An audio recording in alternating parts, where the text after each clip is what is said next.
Hey, Scott Spears here with another edition of the Spears Report. Been a long time since I've done one of these.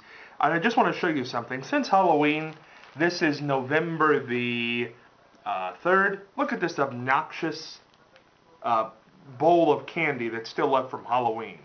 Do you know how much weight is going to be gained? I mean, look at this. Obnoxious.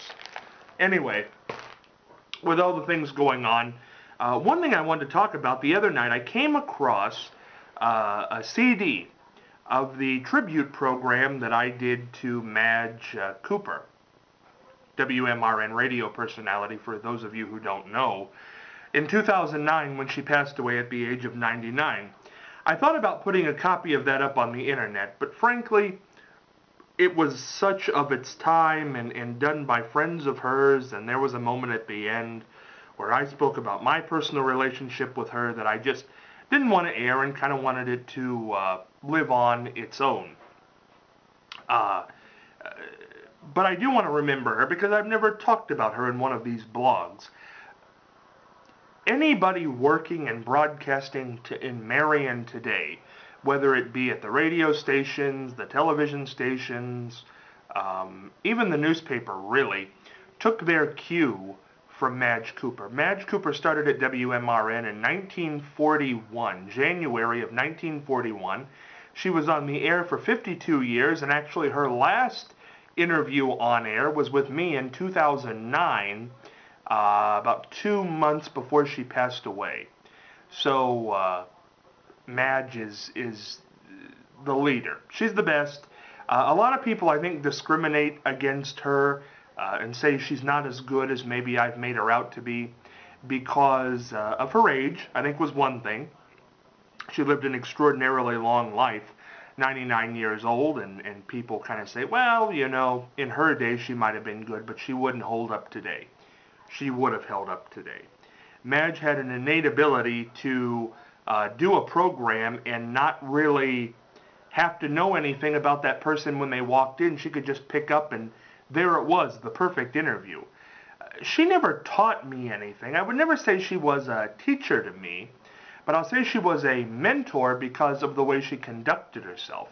She was highly involved in almost every charitable cause in Marion, from Ohio State to Altrusa, to the Women's Club, to the Garden Club. I mean, she was just very involved and loved to do things. One of the great, by the way, this is kind of this will tell you something about living a long life and staying active. Madge volunteered at the Marion General Hospital as a just volunteer. You know, she answered the phones and worked in the gift shop and did things like that. She did that until she was 95 years old. She didn't stop doing that till she was 95. She was the first person from Marion inducted into the Broadcasters Hall of Fame of Ohio when she was 97 years old, and her speech that night was tremendous, tremendous, tremendous. I wrote a book on her. One of the great, I got to speak at her funeral, gave a eulogy. It's hard to sum up a woman like her, but I hope I did a decent job of it. I did so many things with her broadcast-wise, and they always make me smile because they were the best time I ever had in broadcasting. I remember we did the last charity ball, the 80th charity ball here in Marion. We did it at Carousel Concepts, out at the Carousel when it was still open. It was a December night, cold December night. Madge was 97 years old. She did the 2-hour broadcast. It was sponsored by Buckeye Collision. I remember that. We kept having to say Buckeye Collision. Madge knew really nothing about the broadcast, had no idea who the guests were going to be, nothing.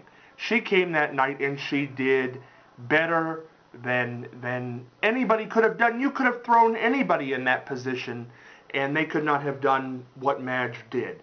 Nobody could do what Madge did, and I think that's what made her unique.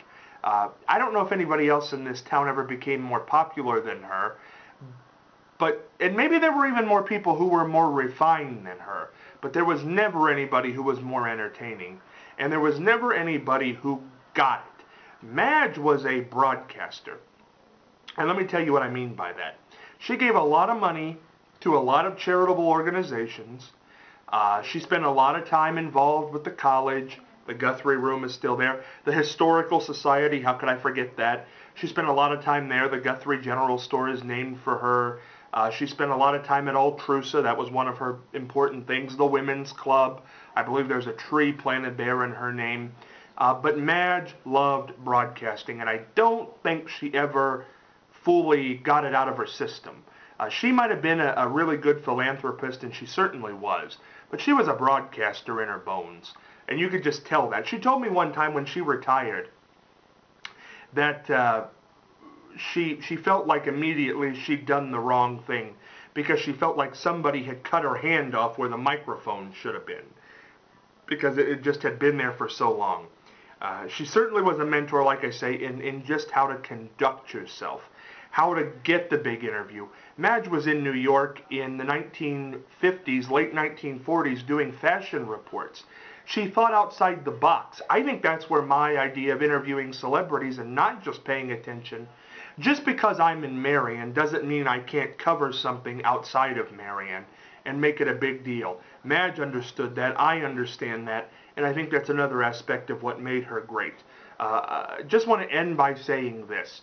If you don't know who she is, you need to find out who she is, because whoever your favorite broadcaster is, she's the basis for them being here today. She's the basis for me, and like I said, I don't think she was a teacher, because she never really taught me how to do anything, but she was a mentor of how to conduct yourself.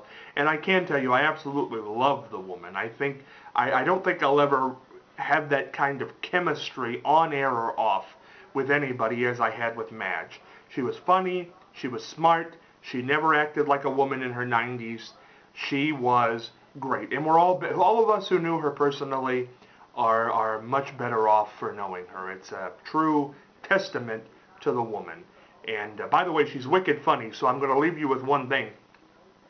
When Madge was not feeling so well at the end of her life, 98, 99 years old, I remember one day I walked into her room, and Madge always got 3 newspapers delivered every day. The Wall Street Journal, the Columbus Dispatch, and the Marion Star. And I remember one day I went into her room, and all the newspapers were laying there, and Madge was still asleep. And she woke up, and I was trying to make small talk so as not to disrupt her. And I said, "Well, Madge, did you read your newspapers today?" And she looked at me without skipping a beat and said, "I didn't realize I had an assignment." And then she rattled off that laugh, which she was so good at. So, Madge Cooper Guthrie, the lady who made all broadcasting in Marion really possible, and certainly a lady who I loved a whole bunch. Spears Report, if you want to contact me, scottspears3@gmail.com. Talk with you soon.